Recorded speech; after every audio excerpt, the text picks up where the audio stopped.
Selain itu Pak Habib, saya juga mengaku dosa nih di sini, tanda kutip. Saya itu aktivis Islamophobia sebenarnya di dunia sosial media. Jadi saya aktivis Islamophobia tuh, makanya saya berani datang 2011 itu, saya pengen tahu nih gitu, gimana sih FPI gitu. Jadi saya Islamophobia nih. Jadi 9 tahun ini saya menebus dosa saya menghantam semua narasi, bahkan saya sampai diincar oleh yang ya saya sebutnya pakai istilah.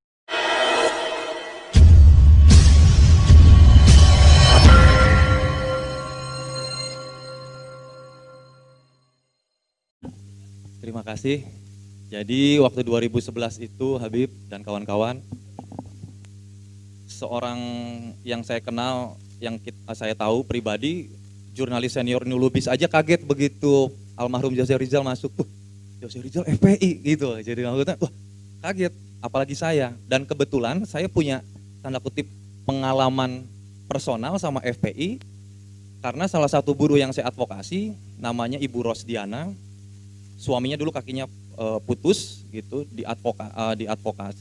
diurusi oleh almarhum Jose Rizal di RSCM saat itu. Jadi nama anaknya dinamai oleh Jose Rizal gitu. Nah, jadi begitu 2011 saya kan waktu itu ya namanya kena framing Habib. Jadi saya langsung datang ke sini tuh udah bawanya misuh-misuh gitu maksudnya. Di situ ada Faira Idris, saya ingat, sama Uni Lubis lah, saya ingat saya. Tapi saya lihat pemaparannya jauh dari yang selama ini saya tidak sangka gitu maksudnya. Semua pertanyaan-pertanyaan yang insinuatif gitu bisa dijawab oleh Habib dengan sangat clear gitu, kristal clear, jernih gitu. Dan saya jadi, oh iya Pak Menang, betul, musuhnya FPI ini, saya waktu itu berkesimpulan pulang dari situ, ya memang media gitu maksudnya. Saya tidak menemukan satu nuansa yang saya selalu baca, saya dapatkan dari media-media mainstream. Jadi itu perkenalan dulu kawan-kawan. Nah gitu. Jadi sejak itu 2011 saya berubah, ada yang salah dalam selama ini saya pemahaman sebagai seorang, saya beriman kepada Yesus Kristus gitu. Jadi saya salah nih selama ini. Terus saya mencari tahu. Ternyata Habib ya di battle gitu sekolahnya gitu kan gitu, dan itu luar biasa, saya termakan mentah-mentah. Sejak itu 2011 sampai dengan sekarang, saya bisa kawan-kawan tahu kalau Twitter saya, kalau yang main Twitter, saya kafir radikalis. Akunnya kafir radikal, pernah disuspend ya sama tangan jahil, terus berganti jadi kafir radikalis. Nah, saya ini jadi salah satu non-muslim gitu ya yang dipakai argumentasinya, pendapatnya oleh banyak kawan-kawan di aktivis Islam. Jadi saya mengcounter narasi-narasi yang tidak betul gitu maksudnya. Gitu. Saya menjawab apa adanya. Bahkan saya dianggap sempat gegar di keluarga saya bahwa saya jadi mualaf. Betul itu. Jadi sampai adik saya pun sampai kaget, khawatir. Bahkan saya bilang, saya tidak akan berubah iman saya. Tetapi fakta yang saya sampaikan, saya bilang begitu, adalah yang kalian dengar itu tidak betul. Dan saya boleh dicek, Habib, saya itu kafir radikal, jadi saya terbuka nih. Tadi saya bilang kawan, aduh, diminta berbicara kan. Jadi saya terbuka nih, mungkin malam ini mungkin baru yang punya Twitter, oh ini akun kafir radikalis. Saya konsisten selama 9 tahun menghalau semua narasi-narasi Islamophobia. Bahkan saya bikin kesal tokoh-tokoh politik, karena pendapat saya dipakai. Gitu. Saya juga belajar teologi soalnya, Habib. Nah itu, jadi kawan-kawan, saya mau nyampaikan perkenalan saya. Jadi saya ini sudah 9 tahun sebenarnya tanpa kawan-kawan tahu, dan saya baru muncul nih terbuka. Saya itu, jadi kalau yang mau yang Twitter kafir radikalis ya, nama saya pilih kafir radikal. Jadi karena propaganda kafir dan radikal itu adalah propaganda yang dijalankan negara nih. Jadi saya melawan di sini gitu ya. Mungkin rekaman ini nanti jadi akan viral, nggak apa-apa lah ya. Tapi saya sudah siap. Oke. Nah, Habib, saya itu selalu ini juga diskusi di sini, ada saksi banyak, kawan-kawan saya juga bisa di cross check. Saya berusaha tidak mau berdusta di sini. Saya juga berusaha tidak menambah-nambah dan mengurang-urangin. Jadi saya berdiskusi sama kawan-kawan, saya bilang kebuntuan saya udah buntu. Saya ikut juga aksi reuni 212, Habib. Saya merasa satu-satunya gerakan yang tidak bisa ditutup oleh rezim ini adalah 212 dan kawan-kawan yang pendukungnya Habib gitu. Dan saya begitu mendengar, saya bilang begini, mendengar Habib akan pulang, saya berdoa sekali, Habib. Bahkan saya nge-tweet gitu ya, ya Tuhan gitu maksudnya, dengan iman saya gitu, lindungi Habib gitu. Karena kebuntuan oposisi, apa sebutlah kebuntuan gerakan-gerakan kritis sudah tidak ada lagi. Gitu. Sebulan lebih kami berdemo, diburuh, tidak juga didengarkan. Gitu. Jadi semoga Habib, kedatangan Habib beserta pengikutnya yang luar biasa mencetak sejarah. Tidak pernah ada satupun aksi massa, saya itu pengamat aksi massa, tidak pernah dalam kamus NKRI, tidak pernah ada aksi massa menyambut seorang tokoh sebegitu luar biasanya Habib, gitu maksudnya. Itu luar biasa, disangkal atau tidak disangkal, maupun acara YLC tadi malam ada tekanan tidak menyiarkan, tetap fakta tidak bisa dibantah bahwa kedatangan Habib Rizik Syihab adalah satu peristiwa penyambutan aksi massa paling spektakuler dalam sejarah NKRI.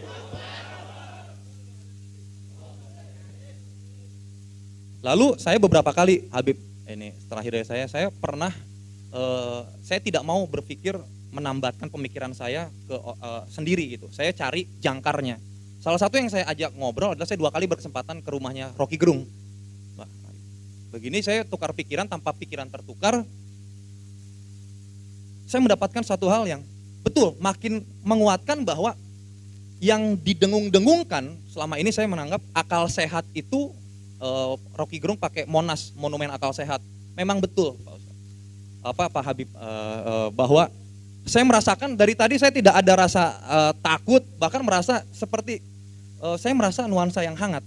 Bahkan tadi saya salah, saya kira non muslim, saya akhirnya keluar tadi kata saya, maka tadi permisi saya non muslim, boleh gak di sini gitu maksudnya gitu. Tapi tidak ada masa intimidasi seperti tahun 2011 Habib. Saya merasa waktu itu kayak semualah melawan saya gitu maksudnya. Nah, di kebuntuan-kebuntuan seperti ini Habib, saya harus mendaraskan bahwa Omnibus Law ini yang sudah jadi Undang-Undang Nomor 11 Cipta Kerja ini banyak kejoliman Habib. Mudah-mudahan kedatangan Habib bukan hanya jadi momentum bersatunya. Bukan kami tidak mendukung rezim ya, tapi kebijakannya banyak yang tidak berpihak pada kami, terutama kaum buruh. Gitu. Nah, semoga kawan-kawan di sini, saya minta energinya yang luar biasa Habib, dengan Habib saya dari gerakan buruh, ayo kita saling sinergi gitu. Gitu, Omnibus Law ini jahat, kita wariskan kepada masa depan gitu, tolong dihentikan dengan bagaimana kita menyuarakan bersatu lagi agar saya merasa gini Habib, nyuwun sewu, punten ini kalau bahasa Sundanya. Saya merasa kawan-kawan masih tuntutannya itu masih yang bernuansa teologi gitu Pak Habib gitu, bahwa isu Islam itu masih nomor 1. Menurut kami itu harus di blend gitu Pak Habib gitu, dengan kawan-kawan dengan segala hormat.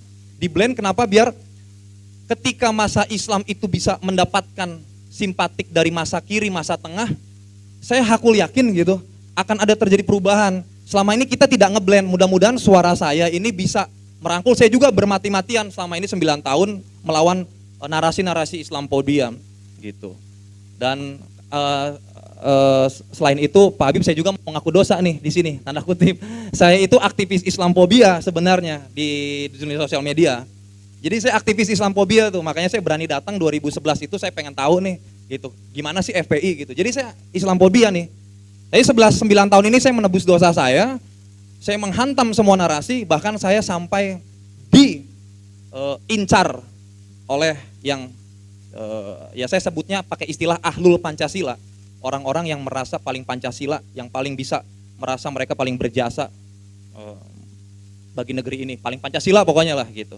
Itu Habib. Jadi sekali lagi nama saya Iut, mudah-mudahan ini menjadi awal, karena tidak boleh berpanjang lebar juga, masih banyak kawan-kawan yang mau berbicara. Itu saja Habib, mudah-mudahan kedatangan Habib menjadi momentum persatuan antara masa Islam, masa tengah dan masa kiri.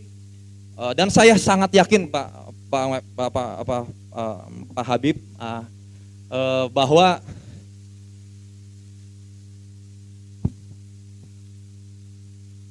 Tuhan yang saya sembah bersama kawan-kawan di sini juga bersama Habib Rizik Syihab. Perjuangan kita belum selesai. Semoga Pak Habib Rizik sehat-sehat selalu, dijauhkan dari tangan-tangan nakal rezim. Juga yang terakhir, selalu menyuarakan keras lantang, karena itu yang saya sukai dari Habib. Saya terinspirasi dari bagaimana cara Habib itu nggak tedeng-tedeng aling gitu. Semoga tidak kena delik undang-undang ITE juga. Itu saja Pak Habib. Maaf saya panjang lebar. Terima kasih. Salam sejahtera bagi kita semua. Terima kasih Pak Yud. Nah ini semua bisa lihat di sini. Alhamdulillah kita duduk di sini ya ikhwan. Saya sudah tekankan tadi siang kita ada pertemuan di sini. Saya sampaikan kepada semua bahwa al-adlu lil jami, bahwa justice for all, bahwa keadilan untuk semua, bukan hanya semua manusia, bahkan untuk semua makhluk.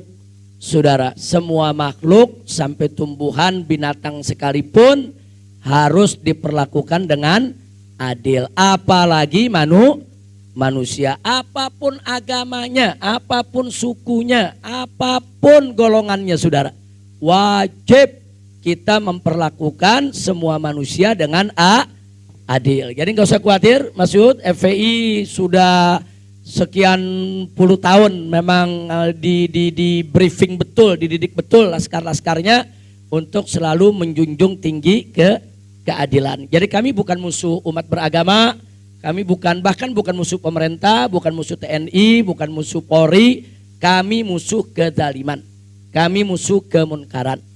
Kemudian soal tadi mungkin sedikit saya garis bawahi, FPI begitu juga kawan-kawan di PKS sebetulnya selama ini bukan hanya memperjuangkan urusan agama, bukan hanya memperjuangkan urusan teologi. Tapi karena memang kami adalah organisasi Islam, PKS juga partai Islam, sehingga media-media itu sudah terlalu lama memframing seolah-olah FPI hanya berurusan soal teologi. Padahal di FPI ini kita punya badan ahli front yang mengkaji semua masalah. Bahkan sebelum ribut-ribut soal Omnibus Law, FPI sudah gelar lebih dulu sejak bulan Januari kita sudah gelar aksi, sudah gelar demo untuk menolak Omnibus Law. Karena kita sudah mendapat bocoran apa isinya, bagaimana arahnya, karena kita juga punya kawan-kawan di DPR yang memberikan informasi. Hanya saja media-media mainstream ini memframing seolah-olah FPI tidak tahu menahu soal Omnibus Law, nggak tahu menahu soal urusan ekonomi, nggak ngerti soal kebijakan-kebijakan negara. Dipikirnya FPI ini cuma ngurusin soal agama, soal dakwah, soal tablik akbar. Nah maka itu sekali lagi memang framing media sangat jahat ya kawan. Jadi tidak usah khawatir Mas Yud, kalau bicara soal membela buruh kita akan berjalan bersama. Nggak usah khawatir, kita semua saudara akan memperjuangkan nasib rakyat Indonesia termasuk nasib para buruh. Bahkan PKS yang ada di samping kami pun insya Allah akan tetap bergandeng tangan dengan kita untuk membela semua rakyat Indonesia. Takbir, sallu ala nabi. Nah, kami juga sudah punya tim membaca draft terakhir yang ditandatangani oleh Presiden soal Omnibus Law. Dan kita sedang mengkaji ayat per ayat, kata per kata. Nah, sebab FPI ini punya kebiasaan, dia tidak akan bersuara sebelum dia baca. Dia tidak akan bergerak sebelum betul-betul dikuasai materinya. FPI ini nggak bakal mengajukan apapun, apakah itu keberatan atau menerima sebelum kita memahaminya secara komprehensif. Alhamdulillah tim itu saat ini dipimpin oleh Pak Haji Munarman yang kebetulan punya kapabilitas dan kemampuan dalam soal bidang hukum maupun ketenaga kerjaan. Insya Allah nanti bisa kita kaji bersama, kita bisa berjuang bareng, insya Allah. Amin ya rabbal alamin. Nah, untuk ini saya hanya punya satu paragraf kalimat yang ingin saya sampaikan. Di negara-negara sosialis komunis, pada umumnya cari duit susah, tapi pajak rendah. Ada keseimbangan, cari duit susah, pajak rendah. Itu ciri-ciri sosialis komunis. Sementara di negara-negara liberalis kapitalis cari duit gampang, tapi pajaknya selangit. Nah, jadi ada keseimbangan. Nah, Islam menawarkan bagaimana cari duit mudah, pajak rendah. Yang terjadi di Indonesia saat ini bukan Islam, bukan sosialis, bukan liberalis. Kenapa? Cari duit susah, pajak tinggi. Ini kan jadi rusak-rusakan ini. Kira-kira jelas gak?